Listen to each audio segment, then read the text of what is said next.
Hello and welcome back. In our last video, I introduced the basics of what a microprocessor is and where it gets used. In this one, I am going to be talking specifically about the architecture of the 8086 and its various modes of operation. Basically, the first question that one should understand is, how do you define a processor? People talk about 8-bit, 16-bit, 32-bit processors. What exactly do they mean by this? And in this case, it really talks about the internals of the processor. How many bits does the register of a processor have? How many bits does it expose to the outside world in terms of the data bus? So on and so forth. So in the 8086, it's a 16-bit processor because it has 16 data lines that are exposed to the external world. All internal registers are 16 bits long too. And if you were to talk of a 32-bit processor, you would have the same thing, but 32 bits of internal registers and 32-bit data bus.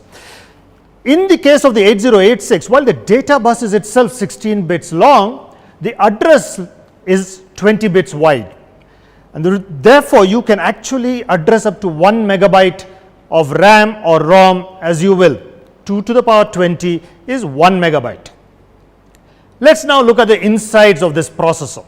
There are two major chunks to this, two groups of functions that this processor performs. One is called the execution unit and the other one is called the bus interface unit. The execution unit really executes everything that you will for the processor. So it consists of the arithmetic logic unit, which performs the arithmetic and the logical operations required of any program. It consists of a set of registers that are necessary. They call the general purpose registers, including the accumulator. The beauty of this particular design for the 8086 is that the registers can be addressed either as an 8-bit register or as a 16-bit register. In the case of the 8-bit register, you have AL or AH, that is the accumulator low or the accumulator high. And if you wanted to address this as a 16-bit register, you would call it AX. So on and so forth for BX, CX and DX. All of these are general purpose registers used by the ALU to perform arithmetic and logical operations. If you now move to the bus interface unit, you first have a set of segment registers. These segment registers are used to address memory space, either ROM or RAM or the IO space by the processor.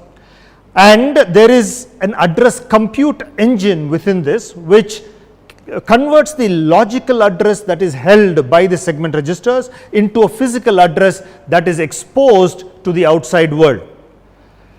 Interestingly, there is a set of internal memory, if you will, that holds what's called the instruction queue, and we'll talk about this a little later.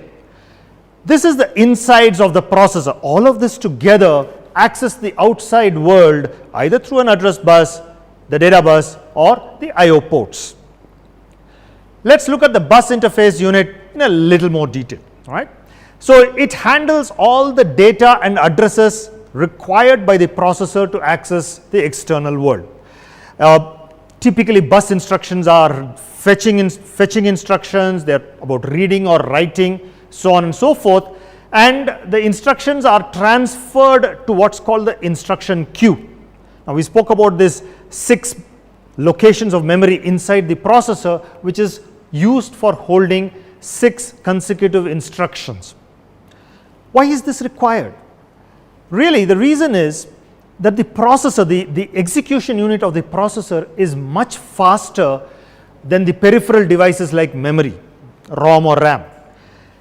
In the earlier days, the memory was almost as fast as the processor, but from the 8086 family onwards, the processor became much faster than the external peripheral devices. And therefore, what the architects of the processor did was to build a queue inside the processor which permitted you to store in advance specific instructions that would be executed in the future. This whole concept is called pipelining. What you're really doing is filling a pipe full of instructions that the execution unit can access on the fly. And as and when an instruction is executed, the pipe gets filled by from the external memory automatically. Now, why does this help? the processor, the primary reason is the execution unit is then able to perform at optimum speed. And only when you need to do a jump instruction of some kind or the other does the pipe have to be refreshed completely, otherwise it's a sequential flow of instructions in the main program. Let's now focus on the segment registers. The segment registers are each 16 bits long, really performing specific operations and used for specific operations, and the segment registers of different kinds are used to calculate the addresses within the memory space of 1 megabyte. How is this done? Right? Let's look at this figure. This is the 1 megabyte memory space of the processor, 0000 hex to FFFF hex. This is the complete address space. Let's assume that the code segment register, the CS, points to 1234 hex. And then from there, because it's a 16-bit register, you can access 64 kilobytes of memory location. But 1234 hex is actually translated into 12340 hex by the address compute engine. So what really you are doing is shifting the value in the code segment register by 8 bits to the left, padding it with a 0 to calculate the physical address of the start of the code segment. The instruction pointer in this example points to 5678 hex is then added to this shifted code segment value to get the final physical address location of 179B8 hex. This is the way two 16-bit registers are used to calculate one 20-bit physical address, and this physical address is outputted onto A0 to A19, 20 bits long. The segment registers have various uses. The code segment register, for example, as the name implies, points to the code within the whole memory space. And you just simply by changing the value in the code segment register, you could switch across this complete 1 megabyte of memory anywhere you wanted, and as long as you really had RAM or ROM in that space, you could have different kinds of codes being executed at will. This map shows you the usage of 4 different segment registers. The data segment register is at the bottom, the code segment register is at the absolute top, you have the extra segment and the stack segment registers in between somewhere. You as the designer, you as the programmer are free to map this anywhere within that 1 megabyte space. The execution unit consists, as I said, of a bunch of general purpose registers. The AX register is the accumulator, and remember, the AX is the sum of AL and AH, each of which is an 8-bit register. And then you have the BX register, which is the memory pointer into the data segment. You have the CX register, which is a counter register, and as we go along you will understand the use of this counter register.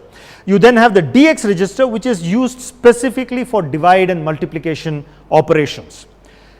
You then have 2 special registers called the index registers, which are the source index register and the destination index register, used specifically for string operations.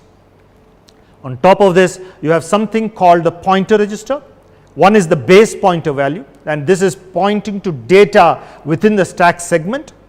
The other one is the stack pointer. So the stack pointer points to the top of stack, whereas the base pointer points to a location within the stack that contains data that the program wants to use.